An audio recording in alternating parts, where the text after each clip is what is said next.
आज हम पढ़ेंगे 10वीं कक्षा के लिए हिंदी सौरभ की एक कविता मनुष्यता। इसके कवि है मैथिली शरण गुप्त जी। कवि मैथिली शरण गुप्त। मैथिली शरण गुप्त का जन्म चीरगांव झांसी में सन 1886 में हुआ था। उनकी पढ़ाई घर पर ही हुई, मतलब वो घर में रहकर पाठ पढ़ते थे। उन्होंने हिंदी के अलावा संस्कृत, बंगला, मराठी और अंग्रेजी में भी अच्छा ज्ञान प्राप्त किया। बचपन से ही वे कविता लिखने लगे। गुप्त जी बचपन से ही कविता लिखने लगे। अपने जीवन काल में ही वे राष्ट्र कवि के नाम से प्रसिद्ध हुए। यानी मैथिली शरण गुप्त जी को राष्ट्र कवि कहते हैं। राष्ट्र के लिए, राष्ट्र के हित के लिए वे सब कविता लिखते थे। गुप्त जी का परिवार राम भक्त था।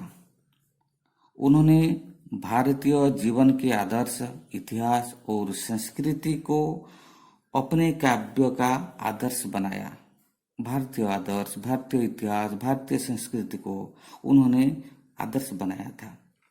स्नेह, प्रेम, दया, उदारता आदि मानवीय भावों को भी साहित्य के माध्यम से उजागर किया।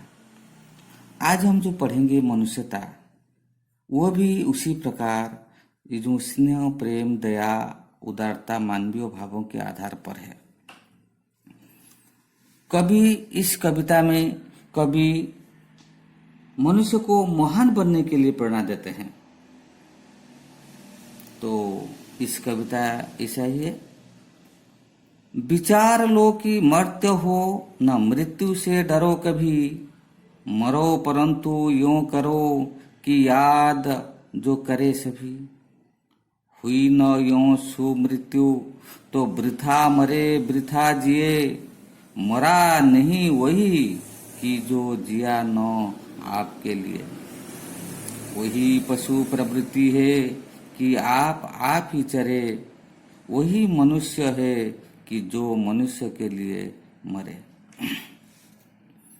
तो ये जो कविता में कवि मनुष्य को मनुष्यता का पाठ पढ़ाना चाहते हैं। मनुष्यता क्या है?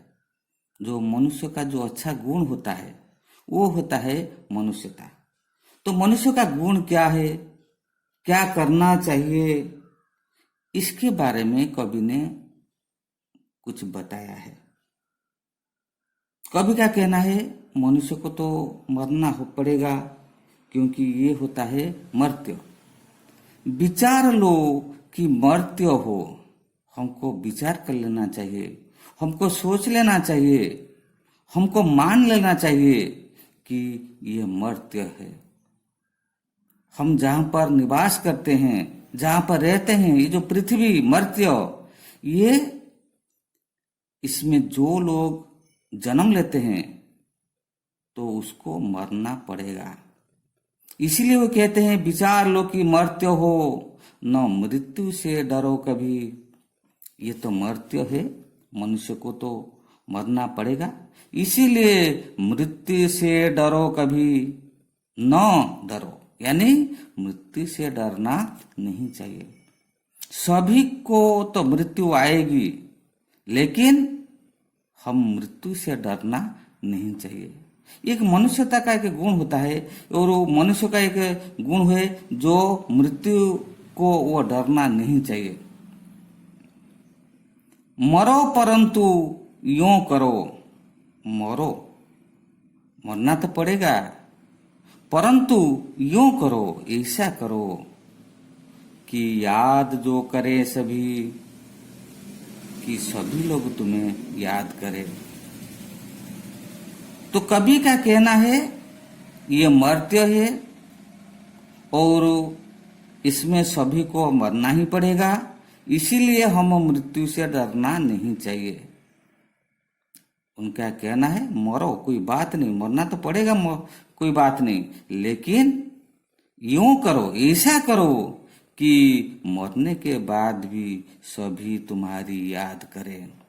मरो परंतु यूं करो कि याद जो करे सभी। मरो लेकिन ऐसा करो ताकि मरने के बाद सभी तुम्हारी याद करें। मतलब हम जीवन में सत्कर्म करेंगे, अच्छा कर्म करेंगे, परोपकार करेंगे ताकि लोग हमें याद रखेंगे।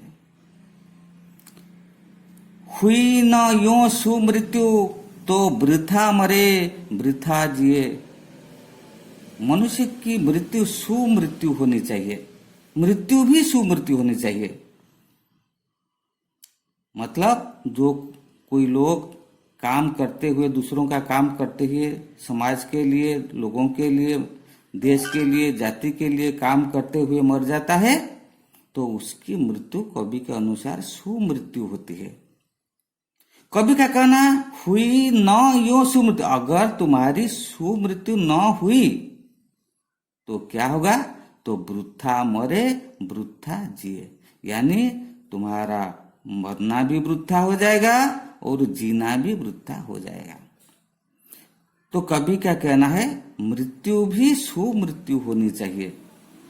अगर सुमृत्यु नहीं होगी तो तुम्हारा जीना बेकार, मरना भी बेकार, वृथा मरे। तो मरना भी बेकार हो जाएगा, इसलिए मरना भी ठीक से लोगों को मरना चाहिए ताकि लोग मरने के बाद याद कर सके। कभी और एक बात कहते हैं, मरा नहीं वही कि जो जिया नो आपके लिए। कवि का कहना है मरा नहीं वही, वह नहीं मरता है। वह नहीं मरता है। कौन नहीं मरता है? जो जिया नो आपके लिए, जो अपने के लिए नहीं जिया। मतलब जो लोग मरने से पहले दूसरों के लिए जिया, यानी दूसरों के लिए काम किया, दूसरों के उपकार में काम किया, दूसरों के हित के लिए काम किया, वही आदमी की मृत्यु सुमृत्यु होती है। वह मरा नहीं, मतलब मरने के बाद भी वह नहीं मरता है।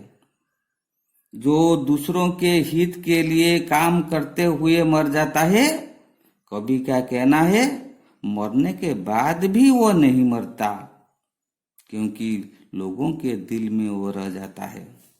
मरा नहीं वही कि जो जिया नो आपके लिए, जो आपके लिए नहीं जिया है, जो खुद अपने के लिए नहीं जिया है, मतलब अपने जीवन काल में जो कुछ काम किया है अपने स्वार्थ के लिए नहीं किया है, बल्कि देश के लिए, लोगों के लिए, समाज के लिए किया है, वह आदमी की मृत्यु सुमृत्यु होती है और मरने के बाद भी वो नहीं मरता है, लोग उन्हें याद रखते हैं।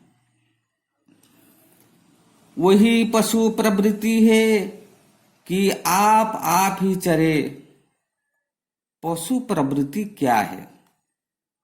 जैसे गाय, बैल, ये जो पशु होते हैं ये सब क्या करते हैं? आप ही चरे, खुद अपने पेट के लिए वो चरते हैं।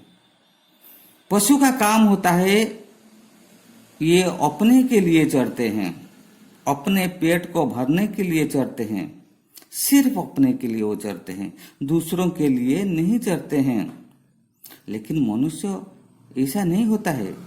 मनुष्य जो कुछ काम करता है दूसरों के लिए काम करता है। जो साधु लोग होते हैं, जो ज्ञानी लोग होते हैं, वो परोपकार करते हैं, दूसरों का उपकार करते करते वो मरते हैं।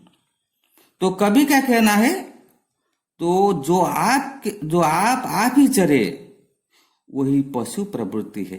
यानी समाज में बहुत लोग हैं जो अपने स्वार्थ के लिए ही काम करते हैं, वह पशु जैसा होता है, उनकी प्रवृत्ति पशु जैसी है।